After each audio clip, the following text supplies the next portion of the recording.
నమస్తే అండి. ఒక చిన్న కథ చెప్పుకుందాం.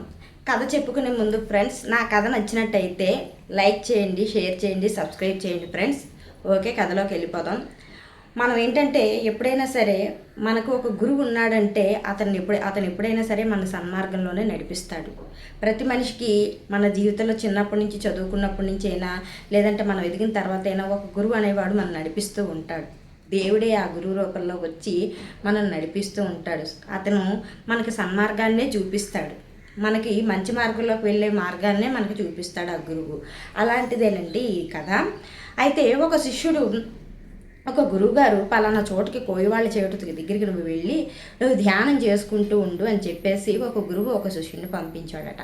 పంపిస్తే గురువు చెప్పినట్టు ఆ శిష్యుడు ఆ కోయివాళ్ళ తండా దగ్గరికి వచ్చి ధ్యానం చేసుకుందామని కూర్చుండగా ఆ కోయివాళ్ళు ఏం చేశారంటే ఈ శిష్యుడిని బంధించేసి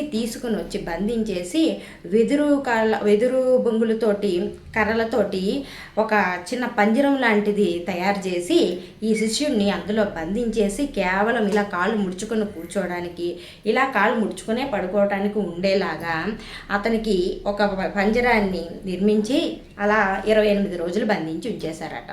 అందులోకే రోజుకొకసారి మంచినీళ్ళు రాత్రి అయ్యేసరికి ఒక మనిషి వచ్చి మంచినీళ్ళు ఇవ్వటం, ఒక చిన్న ఈ మాత్రం రంధ్రంలాగా కనిపించే అందులో నుంచి అది ఓపెన్ చేసి ఆహారం, పళ్ళు, ఫలాలు ఇవ్వటం, పాలు ఇవ్వటం, మంచినీళ్ళు అది కూడా రోజుకొకసారి ఇవ్వటం చేస్తుంది. మొదటి రోజు ఈ శిష్యుడు చాలా గట్టిగా అరిచాడంట, నన్ను వదిలేయండి అని చెప్పి చాలా గట్టిగా అరవడం అది చేసి నోరంతా ఆచకపోతే మంచినీళ్ళు అవి ఇవ్వగానే ఆ నీళ్లు తాగేసి నిద్రపోయాడు. ధ్యానంలోకి అది ఏం వెళ్ళలేదు. అలాగే రెండో రోజు అతని మలమూత్రాలు చూసి అతనికి అసహ్యం వేసేదంట. ఏంటిచ్చి నా జీవితం ఏంటి ఇలా అయిపోయింది, ఎందుకు ఇలా జరుగుతుందని చెప్పి ఆయన చాలా బాధపడిపోయి ఏడుస్తూ ఉండేవాడట. సరే, ఇంకా మూడో రోజు వచ్చేసరికి ఇంకా చేసేది ఏమి లేదు, ఎందుకంటే నేను అరుస్తున్నా ఎవరు వినిపించుకోవట్లేదు, ఎవరికి ఏం జరుగుతుందో, నేను ఏం అన్యాయం చేశానో నాకు తెలియటం లేదు, నన్ను ఎందుకు ఇలా బంధించేశారని చెప్పి ఈయన బాధపడుతూ ఉండడం మానేసి, సరే ఇంకేదో అయిపోయింది జరిగిందేదో జరిగిందని అతను ధ్యానంలోని ఇంకా నిమగ్నం అయిపోయాడు. ప్రతిరోజు చక్కగా ధ్యానం చేసుకుంటేవాడు. వాళ్ళు ఇచ్చిన పళ్ళు ఆ పాలు తాగుతూ ఉండటం, అలా ధ్యానం చేసుకోవటం ఆయన చేస్తూ ఉండగా ఇలా 28 రోజులు గడిచింది. 28 రోజులు గడిచిన విషయమే అతనికి తెలియలేదు, ఎందుకంటే పగలేదో రాత్రి ఏదో కూడా అతనికి తెలియకుండా అయిపోయింది. ఈ 28 రోజులు కూడా ధ్యానంలో బాగా పట్టు సాధించేశాడు అతను. ప్రతిరోజు ధ్యానం చేసుకుంటూ ఉండడం, భగవంతుని చూడటం, తర్వాత తను ఎవరి మీదైతే కోపపడుతున్నాడో, తను ఎవరి మీదైతే ఏం చేశాడు, ఎందుకు అలా చేశారు అనేది ఊహించుకోవడం, ఆ తర్వాత మలమూత్రాల మీద కూడా అసహ్యం అనేది పోవటం, ఇవన్నీ అతని క్రమేపీ జరుగుతుండగా ఒకరోజు పౌర్ణమి నాడు అతను బంధించనున్న ఆ దీనిలో పంజరం నుంచి ఎవరో దాన్ని విప్పుతున్నట్టు, అతన్ని విడుదల చేస్తున్నట్టు అతనికి అనిపించింది. అలాగే నిజంగా అతను విడుదల చేసిన తర్వాత ఆయన బయటకు వచ్చి చూసేసరికి ఎదురుగుండా అతను గురువుగారు కనిపించగానే ఆయన పాపం ఇన్ని రోజులు బంధించి ఉంచిన దాని మీద వెంటనే లేచి నిలబడలేక పాక్కుంటూ వెళ్ళి గురువుగారి కాళ్ళు పట్టుకొని వెళ్ళి ఎంతో ఏడుస్తూ ఇలా చెప్పాడు, స్వామి నాకు ఇక్కడ ఉండటానికి మీరు ఇక్కడ ఉండమని చెప్పారు, కానీ నాకు ఇక్కడ ఉండటానికి చాలా భయం వేస్తుంది, వీళ్ళు నన్ను ఏం చేసేస్తారో అని నాకు భయంగా ఉంది స్వామి అని చెప్పి గురువుగారికి పాదాలు పట్టుకొని ఏడవటం మొదలుపెట్టాడు. అయితే దానికి గురువుగారు ఏమన్నారంటే, నువ్వు మొదటగా వెళ్ళి చక్కగా స్నానం చేసుకొని రానాన్న మనం మాట్లాడదాం అని చెప్పి శిష్యుని పంపించిన తర్వాత అప్పుడు ఈ శిష్యుడు చక్కగా స్నానం చేసుకొని గురువుగారి దగ్గరికి వచ్చి మళ్ళీ దండం పెట్టుకొని గురువు దగ్గర కూర్చొని, స్వామి నన్ను ఇక్కడ వదిలి వెళ్ళకండి, నన్ను మీతో పాటు తీసుకెళ్ళిపోండి, ఇక్కడ వీళ్ళు నన్ను ఏం చేసేస్తారో అని చెప్పి నాకు చాలా భయం వేస్తుంది స్వామి అని గురువుగారు పాదాలు పట్టుకుని ఏడుస్తున్నాడట. అయితే అప్పుడు గురువుగారు ఏం చేశారట, గురువు ఏది చేసినా అండి మన మంచికే చేస్తాడు. అయితే ఆ గురువు ఏం చేశారట, ఇక్కడ ఆ శిష్యుడికి ఇలా వేలు పెట్టి తను కళ్ళు మూసుకోమని చెప్పి ఇక్కడ ఇలా వేలు పెట్టాడట. పెట్టగానే ఈ శిష్యుడు అన్నవాడికి అతని గత జన్మ గుర్తు వచ్చిందట. గత జన్మలో అతని పేరు రాబర్ట్. అతను ఒక బ్రిటిష్ సైన్యంలో పనిచేసే ఒక సైనికుడు. అయితే అతను మన తెలుగువాడు దీని మీద అతను తెలుగువాడు అంటే బ్రిటిష్ వాళ్ళు ఎలా ఉండేవారు, మన తెలుగు వాళ్ళని ఎక్కువగా బాధపడుతూ ఉండేవారు. ఆ దీంట్లో అతని నుంచి మన రహస్యాలు రాబట్టాలని చెప్పి అతన్ని 3 రోజులు బంధించి మంచినీళ్ళు తిండి పెట్టకుండా 3 రోజులు బంధించి చిన్న అలాగా ఇతన్ని ఆ తండా వాళ్ళు 28 రోజులు ఏ పంజరంలో అయితే బంధించి ఉంచారో అలాంటి పంజరంలోనే ఇతను ఆ సైనికుడిని మన తెలుగు సైనికుడిని 3 రోజులు బంధించి అతనికి అన్నపానీయాలు ఏవీ లేకుండా చేసి చాలా బాధ పెట్టాడనమాట. ఈ జన్మలో ఉన్న ఈ స్వామీజీ గత జన్మలో రాబర్ట్ అనే సైనికుడిగా ఉండి ఇంకొక సైనికుడిని బాధ పెట్టి ఆ పని చేశాడు. ఆ పని చేయటం వల్ల ఇతనికి ఆ స్పృహ వచ్చింది. అంటే నేను గత జన్మలో నేను రాబర్ట్ని, నేను ఇలా చేశాను, అందువల్ల నేను ఈ జన్మలోకి వచ్చాను అని ఆ స్పృహ మళ్ళీ ఇప్పటి స్పృహలోకి మళ్ళీ గురువుగారు తీసుకొచ్చారు.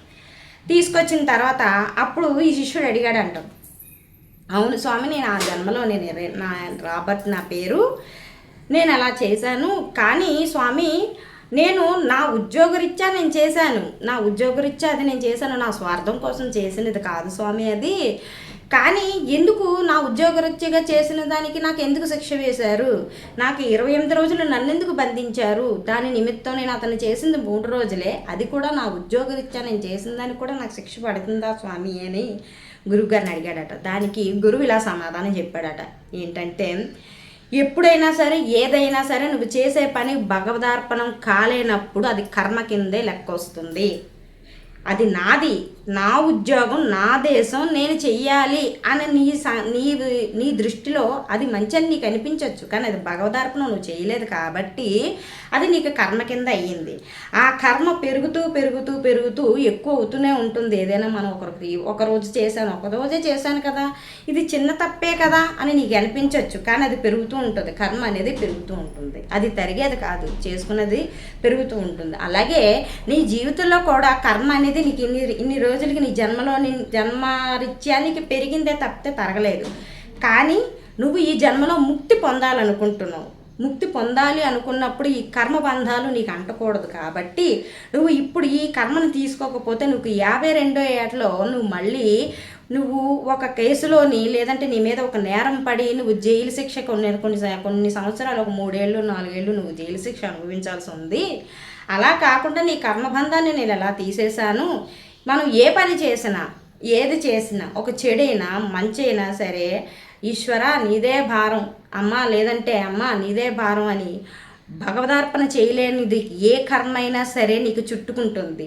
ఆ కర్మ 1కి 2 వచ్చి నువ్వు అనుభవించాల్సి వస్తుంది, ఖచ్చితంగా అనుభవించాల్సి వస్తుంది.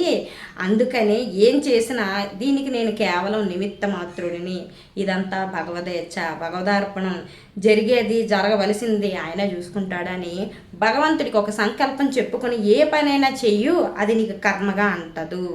ముక్తి కావాలనుకునేవాడు మొట్టమొదట చేయవలసినది కర్మని వదిలించుకోవటం. ఆ కర్మ వదిలేలా నీకు నేను చేశాను అని ఆ గురువుగారు చెప్పాడట. నిజమే కదండి.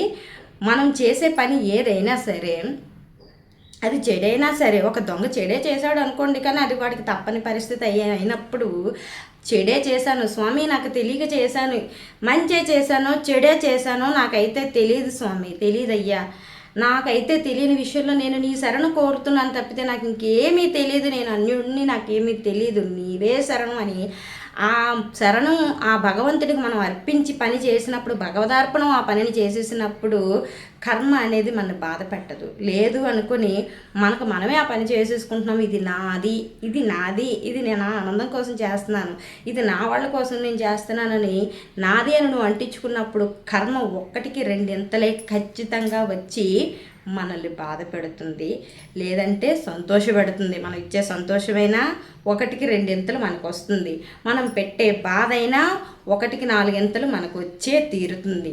అందుకే మనం ఏ పని చేసినా సరే కేవలం దాన్ని భగవదార్పణం, ఈశ్వర నీకే నిమిత్తం, ఇది నాది కాదు అని ఆయనకి మనం సంకల్పం చెప్పుకొని చేస్తే ఖచ్చితంగా ఈశ్వరుడు మన కర్మను తొలగిస్తాడు. అవునా?